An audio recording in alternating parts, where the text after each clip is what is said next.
छोट्या छोट्या पदासाठी जर अनेक पक्षाचा नेता कार्यकर्ता म्हणत असतील, आपण खांडी तोडत असताना फडा काढून फेकतो, तसं आदरणीय दिवंगत भाऊरावजी पावडे साहेब, मराठवाड्याचे भागीरथ म्हणून ओळखले जाणारे शंकररावजी चव्हाण साहेब आणि श्यामरावजी कदम साहेब यांचे सहकारी म्हणून राजे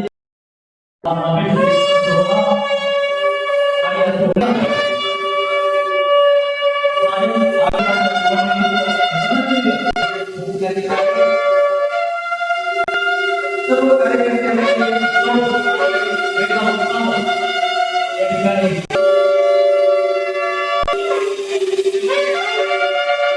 पावडे साहेब यांचा वाढदिवस होता आणि त्या वाढदिवसानिमित्त आमच्या काँग्रेस कार्यकर्ता संवाद मेळावा पण या ठिकाणी आयोजित केला होता. त्याला मार्गदर्शन करण्यासाठी माननीय माजी मंत्री आमचे काँग्रेसचे ज्येष्ठ नेते माननीय शिवाजीरावजी मोघे साहेब या ठिकाणी आलेले आहेत आणि अतिशय चांगल्या प्रकाराचा हा मेळावा झालेला आहे.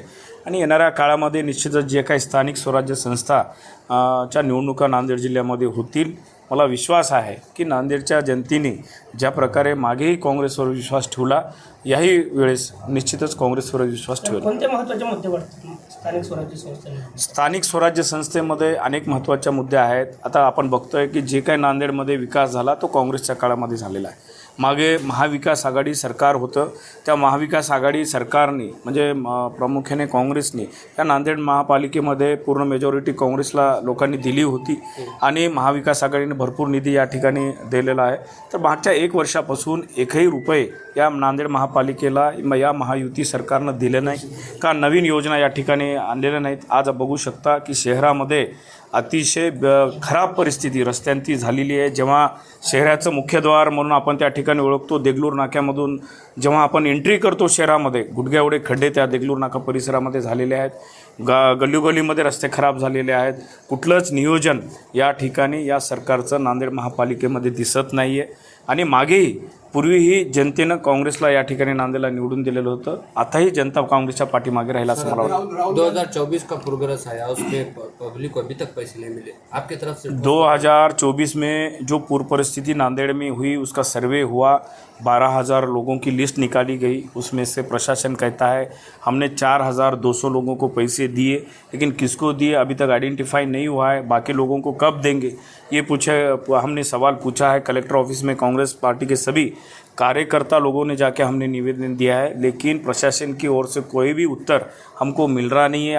हमारी मांग है कि गए साल के 2024 के जो पैसे हैं अभी तत्काल आदमियों को या 8 दिन में दिए जाए और नए सर्वे किए जाए. वो कोल्हापुर के धरती के ऊपर, कोल्हापुर को जैसा विशेष पैकेज मिला था, कोल्हापुर के धरती के ऊपर विशेष पैकेज हमारे शहर में के और ग्रामीण भाग के किसान भाइयों को दिया जाए.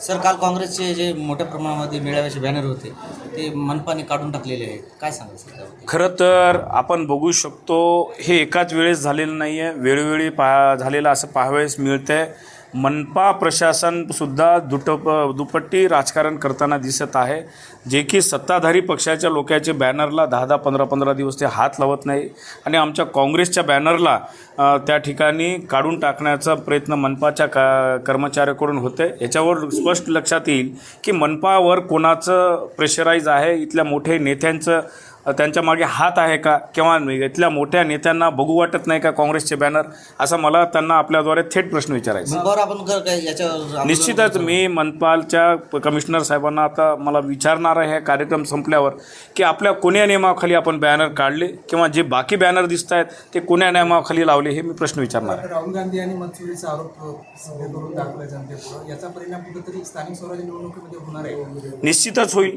कारण राहुल गांधी साहेबांनी जे चोरीचं उघड जे प्रूफ दिलेलं आहे की एका अपार्टमेंटमध्ये 500 लोक, 1000 लोक किंवा एका घरामध्ये 80 मतदान, आणि आपणही पत्रकारांनी जाऊन तिथं व्हेरीफाईड केलेलं आहे की ते जिथलं जे मतदान आहे ते बिलकुल खोटं आहे आणि ह्याच्याहून भाजप कशा प्रकारे मतचोरी करते आणि निवडून येते निवडणुकीमध्ये, हे राहुल गांधींनी पुराव्यानिशी सिद्ध केलेलं आहे.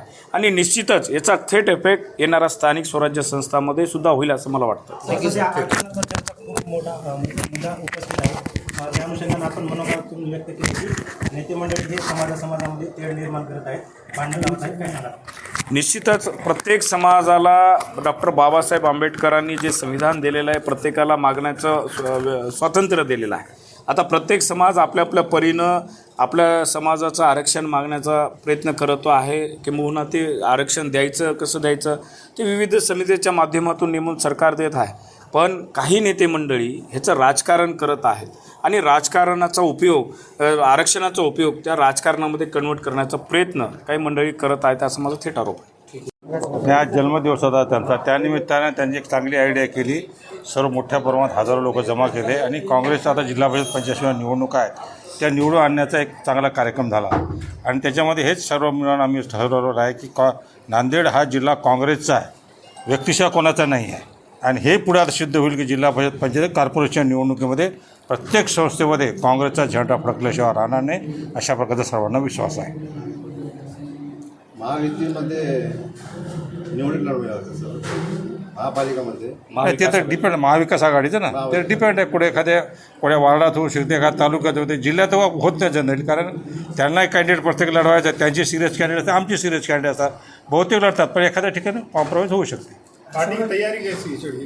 तैयारी जोरों में चालू है, उसका देखो ना. अभी इतने कुछ महीने हुआ तो वहाँ हर गांव घर जहाँ बारिश हुई थी वहाँ जाके आए और लोगों के साथ मिल रहे और उन्होंने फैसला ऐसा किया कि कोई हालत में उनको जो जिम्मेदारी दी उत्तर की पूरी कांग्रेस को लाने की कोशिश सर, करें. भाजपा के लीडर बोल रहे कि इस बार बीजेपी का झंडा फड़केंगे महापालिका से कांग्रेस. बीजेपी ऐसी बोलती, झूठ बोल के आती, वोट चोर है वो लोग, वो कुछ भी बोलते रहते, कुछ भी वोट उनकी इस देश में वैसे कोई अहमियत नहीं है. वो जो है ना वो बदमाशी करके अरे क्या बोलते हो लोगों को फंसा के, अब कॉलेज के स्टूडेंट पढ़ने को आते, स्पर्धा परीक्षा को तुम्हारे नांदेड़ में आते, वो उनकी 16 साल की उम्र भी नहीं, उनके वोट बदल दिए उन्होंने. तो ऐसी बदमाशी कहीं कर रहे तो उनका हम निषेध करते हैं. और सच्चा जो सत्य है वो राहुल गांधी है, कांग्रेस है, जिन्होंने देश को आज़ादी दिलाई, वो सत्य है. ये बाकी सब झूठ है. सर, महापालिकेवर सत्ता कोणाची? काँग्रेसची 100% ठामपी मेजॉरिटी नाही येईल. कोणाची मागण्याची अपक्षाची सुद्धा काम पडणार नाही अशी प्रकारची. विधानसभा निवडणुकीत अशोकराव चव्हाणांच्या जाण्यामुळे महायुतीचं सगळीकडे जागा आल्या, त्याचा फटका होईल का? नाही ते त्याच्यामुळे नाही आला, त्याच्या बदमाशीमुळे सांगतो ना. ते वोट चोरीचं प्रकरण जे चालू आहे आणि EVM मशीन जे आहे हे सिद्ध नाही करता येत, पण 100% EVMमध्ये गडबड आहे आणि ते EVM काढून दाखवा म्हणा, निवडणुका घेऊन दाखवा तुमची हिंमत असेल तर. महापालिका निवडणूक में वोट चोरी को रोकने के लिए कांग्रेस क्या करेगी? इसमें वोट चोरी हो सकती है ना? नहीं वो क्या वो ये EVM मशीन लगाते लेकिन यहाँ वो बदमाशी नहीं करते ऐसा मुझे मालूम है. वो बदमाशी EVM की पार्लियामेंट असेंबली में करते हैं. इधर छोटा जगह करना पूरता नहीं, क्योंकि बहुत बड़ा उनका गेम फॉरेन से गेम रहता बोले, ऐसा मालूम है क्या है खबर. लेकिन